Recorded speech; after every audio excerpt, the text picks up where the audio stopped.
This Steve Jones Show podcast is now loading. The Steve Jones Show podcast is presented by Sunbury Motor Company, Purdy Insurance, and Brewers Outlet.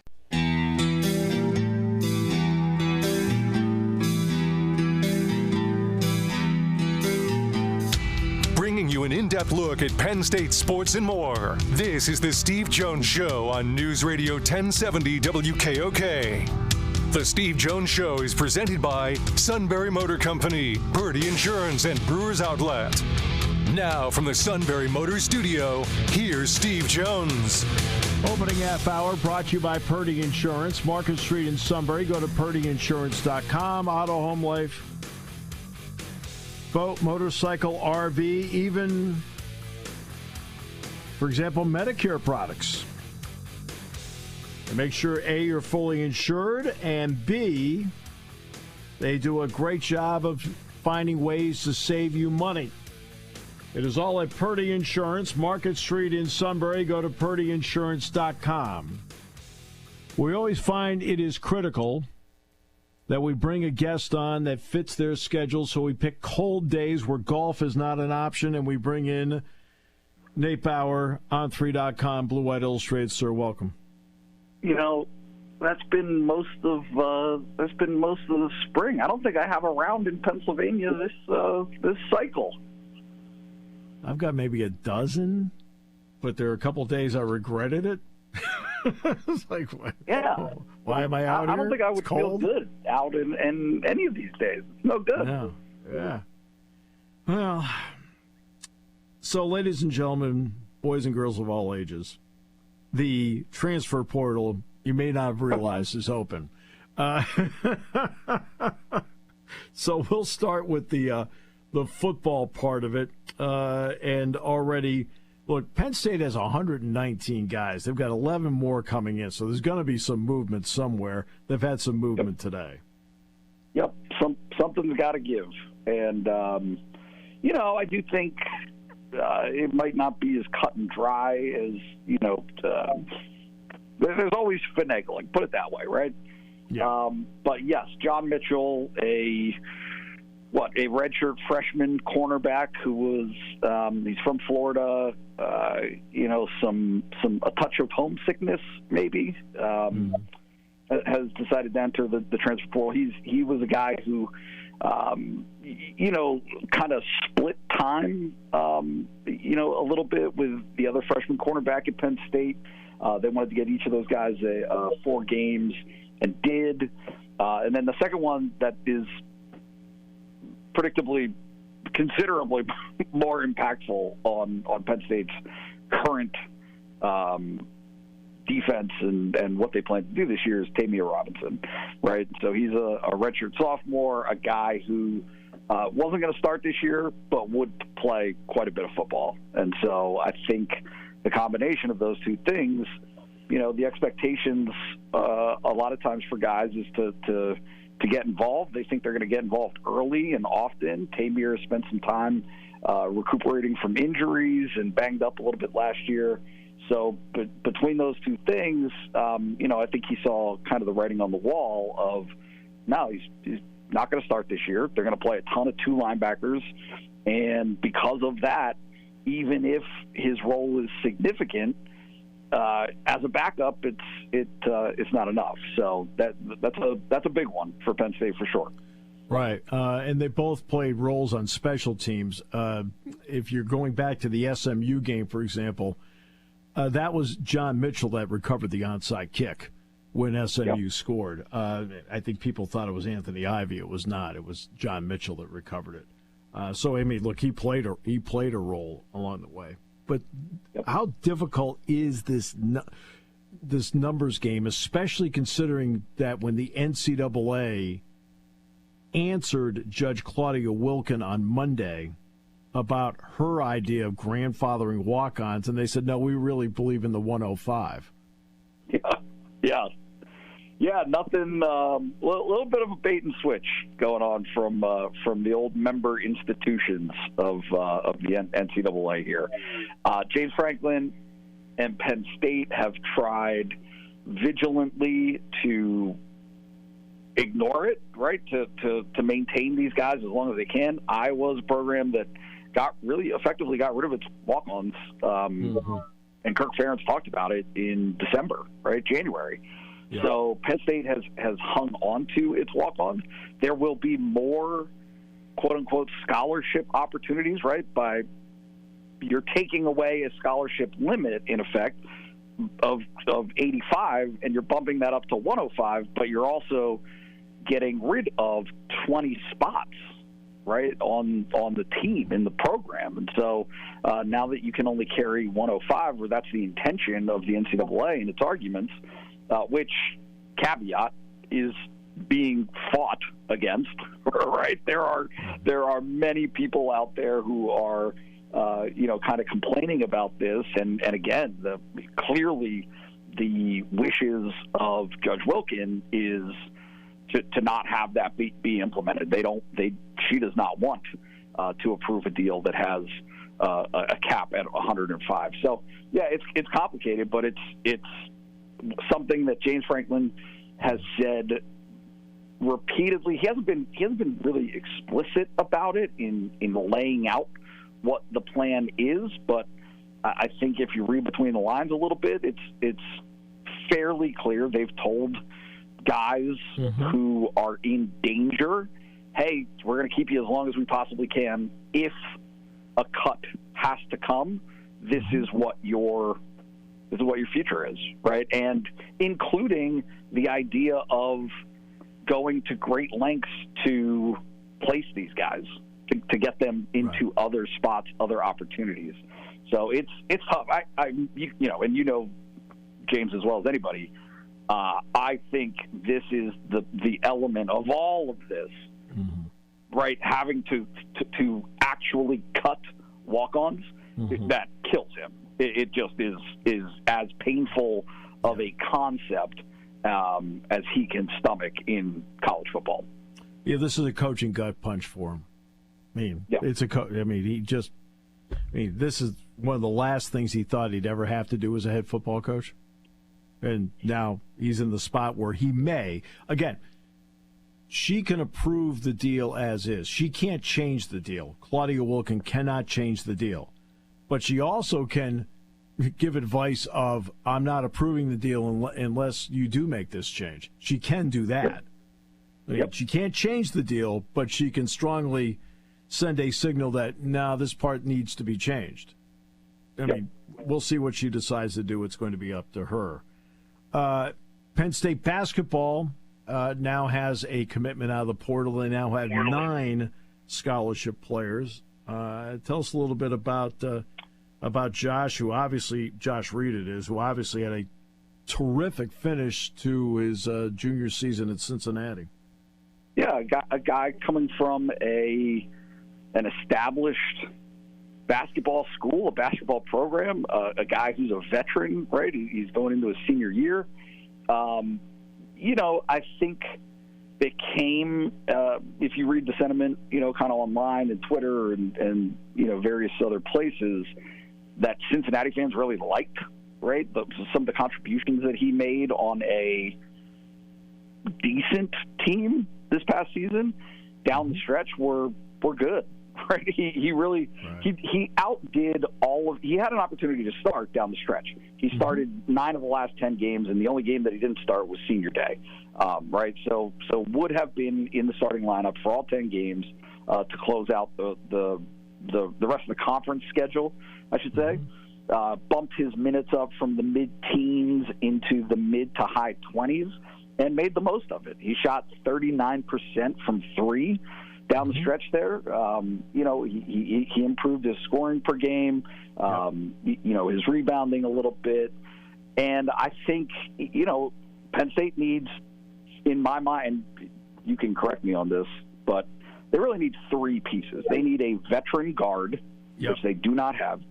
They need a wing, which is what Josh Reed fulfills. That's what Reed and they need a backup big man. They got to get somebody to help spell Yannick.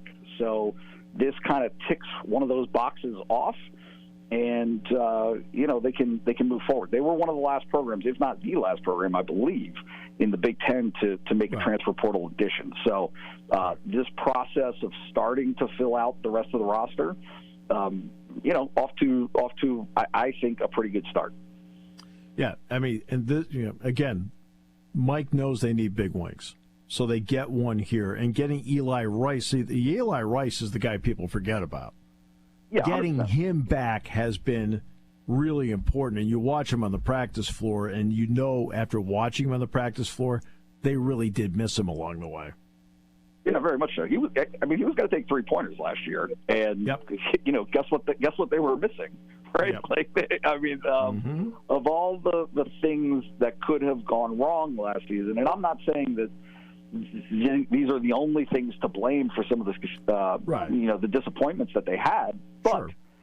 Miles Goodman getting hurt right off the bat was a dagger. It really hurt them. And Eli Rice, right? Eli Rice not being available. Here's a guy that you picked up in the portal and you thought was going to be able to give you decent minutes right off the bat, and they had to shut him down from the get-go. So for Eli to not be there, he will absolutely, every expectation is that he's a guy who's going to get some serious minutes this next year. Yeah. And there's no question about that with what they're doing. When you look at the calendar itself, I mean, the portal for basketball doesn't close until next Tuesday. The football portal is open during Penn State spring practice, and it closes on Friday. Yep. In some ways, how much of a mess is this because of, and I don't mean basketball, although basketball opened during the NCAA tournament. Why isn't there more common sense about when portals are open and closed compared to what we're seeing now? Because this is hurting cats, all of it. College athletics has no North Star in any of it. Right, and everybody, to a certain extent, is looking out for themselves, and the way that the rules are constructed currently are a big part of that.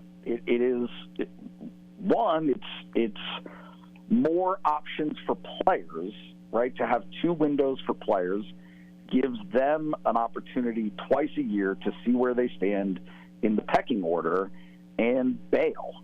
Right, and I think that there's a lot of good in it for players individually, in the sense that there is a market that didn't exist previously where you can maximize your opportunity as an earner.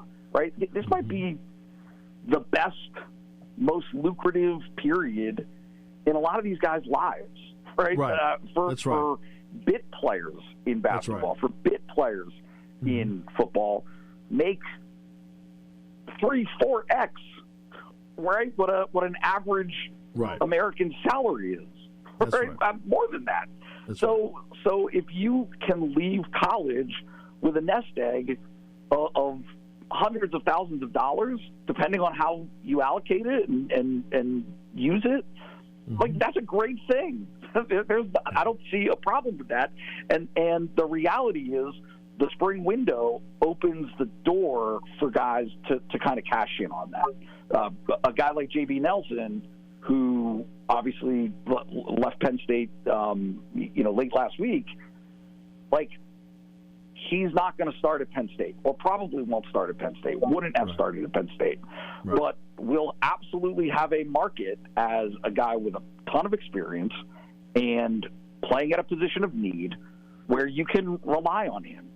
Somebody will pick him up, and somebody will pay him more than Penn State would have.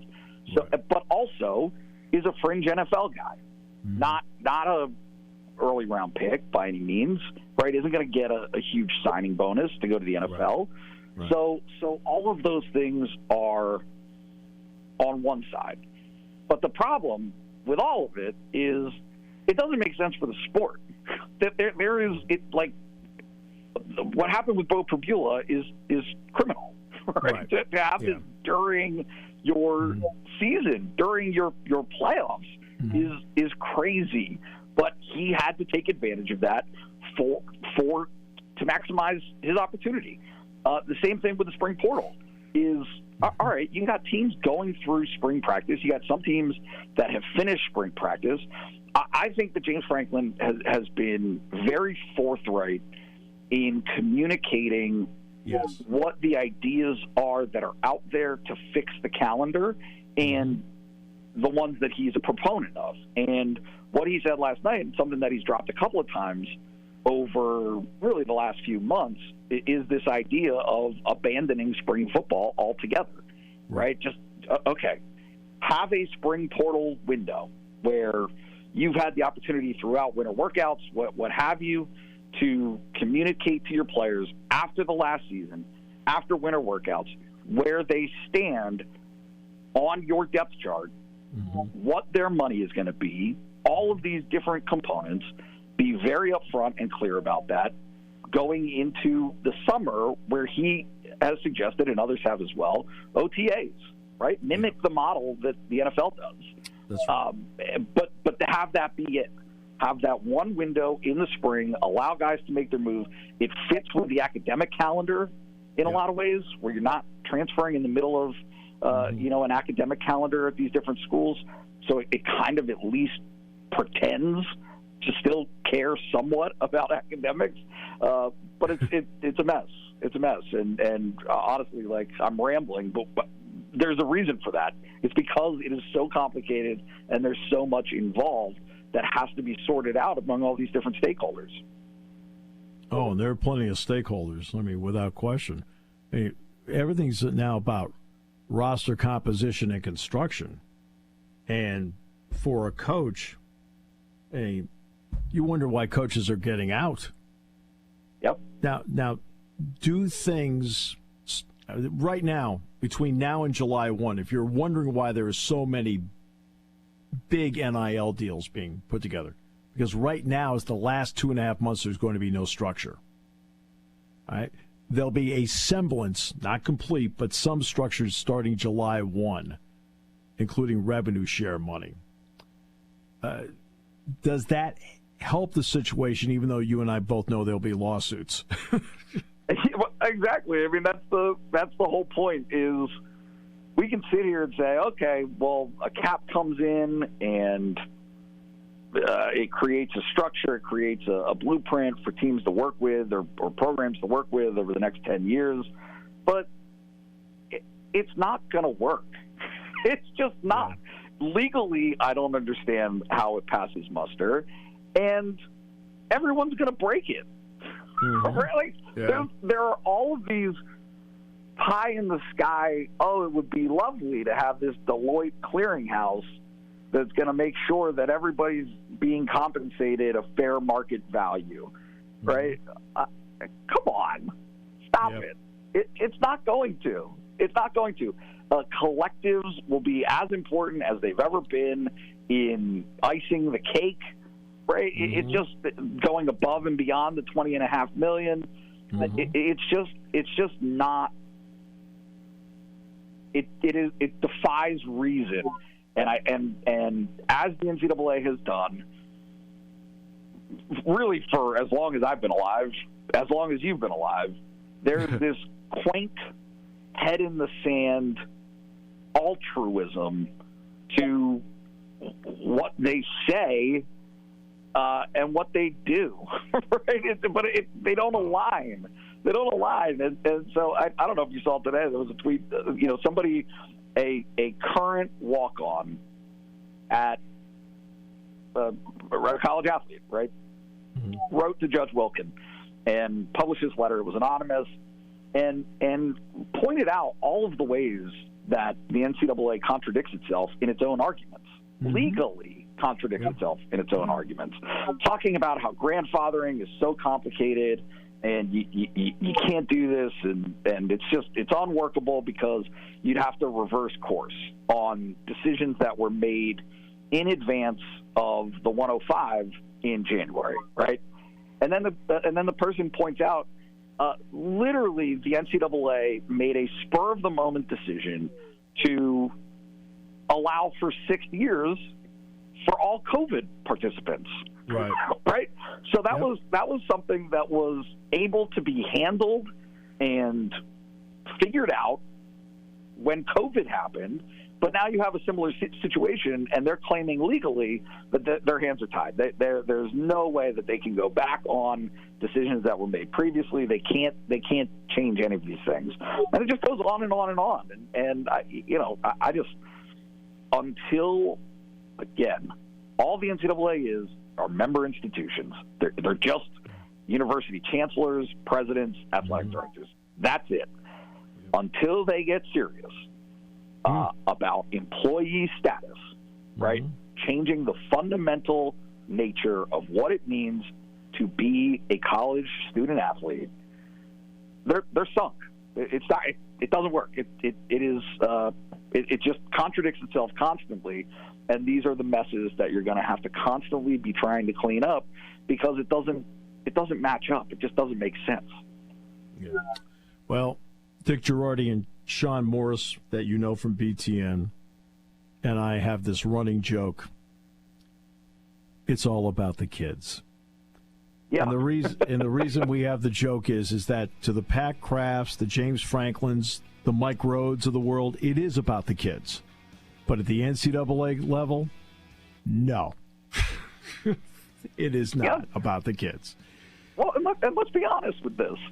The reason it's not about the kids for the NCAA administrative level is because their main responsibility is to protect the institution. Yep. That's who they work for. They work for the institution. And so the institution's interests, of which, guess what?